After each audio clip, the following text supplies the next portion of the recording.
Hey everybody, this is Sher, dealer eTraining. I'm like making these videos as I'm driving. I'm stuck in traffic. Let me make these great energetic videos. And I figured, let me make another car sales confessions video. I'm wearing a KISS shirt, so I'm not in business mode right now. Although I am going to have a business dinner right now with somebody where we're looking at maybe expanding into something, another territory within dealer eTraining. So real quick, just wanted to thank you guys for watching. You guys inspire me. Do me a favor, hit that subscribe button and like button so you get alerted, so this way you can watch some more cool videos. This is going to be another car sales confessions video, randomly off the cut. So I'm going to talk to you a little bit about me going to work at Teddy Nissan 2009. So interestingly enough, I took a little bit of time off. I was doing the whole red numbat thing. Okay, red numbat, ended up not making it. I took a little bit of time off and I decided it's time for me to get a job. So here's what's funny. I actually went to go interview at a DCH store. Now, those of you that know, I started my career at DCH, Academy Honda, right? So when I was a salesperson, I was 20 years old and we did a lot of foolish things. Had a stack of write-ups this big. And of course, here I am, I'm 27 years old and it's time for me to get another management job, and I'm interviewing at a BMW store in New York, and the owner's son was the GM of the store. Really great guy, Brian Lamb, amazing guy, love Brian Lamb. So watching him come up in the business, and of course he's running this store, and he wouldn't hire me because of the simple fact that I had a write-up stack this big of being a troublemaking salesperson, 7 years prior to that. It's a shame, but he passed on me. But at the same time, I had an interview with him, and I had an interview with Steve Risso at Teddy Nissan. And Teddy Nissan had just opened up, and they were building a BDC. So Steve Risso knew me through social media. You remember, I always tell you guys, you need to be on social media. You need to network yourselves. Make sure that people find out who you are in the industry, right? So with that being said, Steve Risso and we met, offered me the job on the spot. We worked out a pay plan, and we made history. We built a store. We took a store from a brand new store from nothing to selling 250 cars a month within the first 9 months. I mean, it was written about in Auto Success magazine.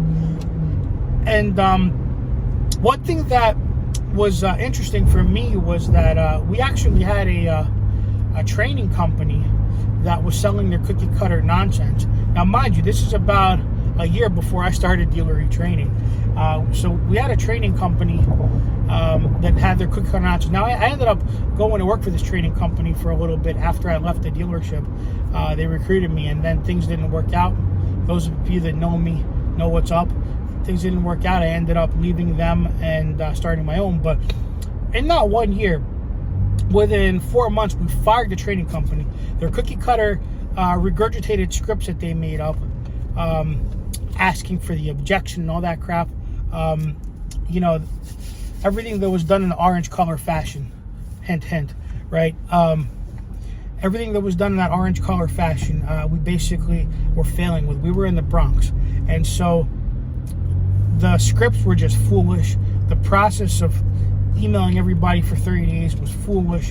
It was a crazy process. So we decided, we started to take the dealership, to 80 cars, to 100 cars, but we were stuck for like 3 months. We were stuck at that 100, 120 car mark. So we decided, Steve Risso and I decided, we're going to fire this training company and we're going to do things our way. We have brains, we have creativity. So we started making creative phone scripts. Anybody that's ever been trained by me that really has seen my content knows that my stuff is a little off the cuff. Obviously, we have the same goal, which is get people in the door, make appointments, give the best customer service, sell more cars, blah, blah, blah, blah, blah. But we started to do things off the cuff. We started to mystery shop other stores. We talked to some of our vendor partners. They were giving us some ideas. And so I'll give you an example. We started asking for the appointment a little differently. We started saying, how close to right now can you get here? Versus, when would you like to come in? How close right now can you get here? This afternoon, this evening. We started to build urgency. We started to say things like, oh, great, that vehicle is definitely available. As a matter of fact, we just got 4 truckloads of inventory into our dealership. but you know, our inventory is moving really quickly. Right now, we're offering a special deal for you because you're an internet customer that's not available to the general public. With that being said, how close right now can you get here? Things like that. Like we were building an energetic phone script. You know, we also did things like we would call, you know, I asked my owner, how do you want us to answer the phone? He goes, I don't know. He goes, I don't like saying, how may I help you? Thanks for calling Teddy Nissan. This is Stan. How may I help you? We didn't like that. Why? Because everybody says, how may I help you? So I go, what do you want me to do? He goes, I don't know. Call Best Buy. Call a couple of retail stores. See what they say. So they said, how may I assist you? How may I help you? So how may I assist you sounds better, more cleaner, more classier, more professional than how may I help you? So we did that. So we were also using a company called Call Review. Shout out to Call Review. You know, we kind of helped put this company on the map a little bit. We were their top performing dealer. Call Review would send us the standards of what we should be saying on the phone, you know, what targets we should hit, and they were color coded. It wasn't as sophisticated as it is now in 2022. We're going back in 2009. Call Review would send us alerts whenever we didn't ask for an appointment. They would send us alerts whenever a call was missed. And we were very, very strict on calls being missed. So that was a big thing for us. So accountability. So what happened was this. I learned how to be a better and more accountable BDC director. What's funny is I found a lot of dealerships that when I would go and train and consult and try to help them go to the next level, they were being ignorant. They were ignoring the fact that you need to spend $1,500 a month for a good call mind solution that's going to help you save yourself from losing thousands and thousands of dollars every month and miss service and sales business. So I learned a lot about accountability, but more importantly, I learned about creativity. We looked at to see what the KPIs were. We knew that most dealerships are at 50% for this and 70% for that. Our top performing dealers, we have 100 dealers as Call Review had at the time, you know, their top performing dealers hit this target. So we made sure we freaking crushed every single KPI that they had.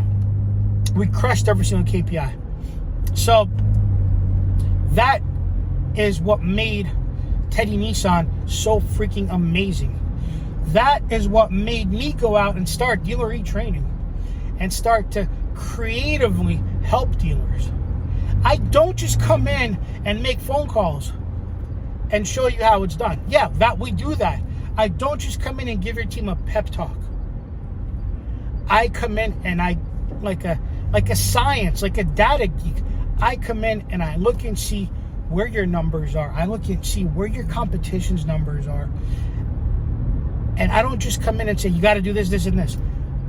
I get involved. I open up, roll up my sleeves, right? Well, I'm not wearing any sleeves right now, right? And we get it done. So it's not a pitch for what dealer eTraining does, but this is more so that you understand on how to become the best at what you do, whether it be a sales manager, whether it be building and running a BDC. You have to be creative. You have to do things that are different from everybody else. If I'm in the Bronx and I got the City World dealerships and Teddy Nissan and Victory Mitsubishi and NYC Motor Cars, you know, we're all selling cars the same way for the most part, right? Some are operating classier operations than others, not gonna lie, okay?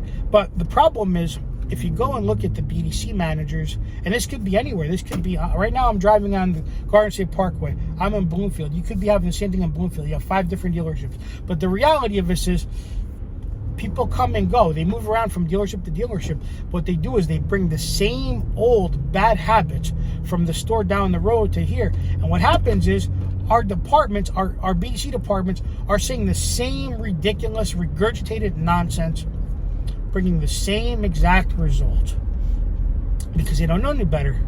They've never been dealer retrained. They've never thought about being creative. So with that being said, what I'm trying to accomplish here is I'm trying to let you know, and this is going from my experience, you need to get creative. You need to read more. You need to start trying different things. If you are great at what you do with automotive internet sales and BDC, you need to get creative. You need to try different things, find what works, and then create that, make that part of your process. So anyway, guys, this video is almost 10 minutes. So matter of fact, we're gonna hit 10 minutes. So I'm gonna end it right here. Go like, subscribe. Thank you for watching. Get creative with what you do in the automotive industry. Stop regurgitating nonsense. That's my lesson. I'll see you at the top.